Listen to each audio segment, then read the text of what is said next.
2024 முதல் சட்டப்பேரவை இன்று தொடர்ந்து நடைபெற்று கொண்டிருக்கிறது. இதில் எதிர்க்கட்சி துணைத் தலைவராக பன்னீர்செல்வம் அவர்கள் தனது இருக்கையில் அமர்ந்தது ஒட்டுமொத்த எடப்பாடி பழனிசாமி அவர்களின் ரசிகர்களுக்கிடையே அதிர்ச்சியை ஏற்படுத்தி இருக்கிறது. உடனடியாக சபாநாயகர் அப்பா அவர்களிடம் முறையிட்ட பொழுது முதல் உரை முடிந்த பிறகு இதை பற்றி பேசிக்கொள்ளலாம் என்று சபாநாயகர் அப்பா அவர்கள் கூறிவிட்டார்.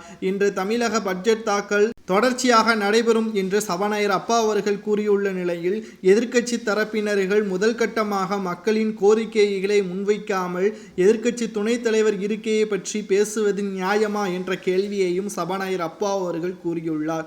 இருக்கையில் பன்னீர்செல்வம் அவர்கள் இருந்தது எந்த ஒரு தவறும் கிடையாது. நீதிமன்றத்தில் தற்பொழுது வரை வழக்கு தொடர்ச்சியாக நடைபெற்று கொண்டுதான் இருக்கிறது.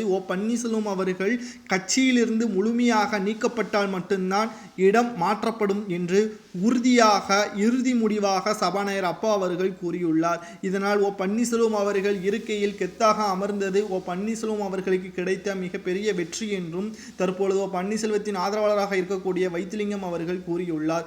சட்டப்பேரவையில் மக்களவை பற்றியான குறைகளை கூறாமல் எதிர்க்கட்சிகள் தனது சுயநலத்திற்காக இருக்கைகள் பற்றி பேசுவது நியாயம் கிடையாது என்றும் மக்களின் தேவைகளை பற்றி தான் ஆளுங்கட்சியிடம் முறையிட வேண்டும் என்றும் சபாநாயகர் அப்பா அவர்கள் கூறியுள்ளார். மேலும் பன்னீர்செல்வம் அவர்கள் வருகின்ற நாடாளுமன்ற தேர்தலில் இரட்டை இலை சின்னத்தில் தான் போட்டியிடுவேன் என்றும் தேர்தல் ஆணையத்திடம் கடிதம் ஒன்றை கூறியுள்ளார். தற்பொழுது நாங்கள் இடத்தை மாற்றியமைத்தால் சட்டசபை நாகரிகம் கருதி எங்கள் மீதே வழக்குகள் பாயலாம் என்றும் அதை கருத்தில் கொண்டுதான் இருக்கைகளை மாற்ற முடியாது என்று கூறிய பிறகு எடப்பாடி பழனிசாமி அவர்கள் வெளிநடப்பும் செய்தார். இதனால் அதிர்ச்சியடைந்த எடப்பாடி பழனிசாமி அவர்களின் நிர்வாகிகள், அதாவது மக்களின் குறைகளை பற்றி எதிர்க்கட்சிகள் பேசாமல் அவர்களின் சுயநலத்திற்காக வெளிநடப்பு செய்வது நிச்சயமாக ஆளுங்கட்சிக்கு மிகப்பெரிய ஒரு ஆதரவாகத்தான் இருக்கும் என்றும் தற்பொழுது சட்டசபைக்கு வெளியே கருத்துகளும் வெளியிடப்பட்டு இருக்கிறது.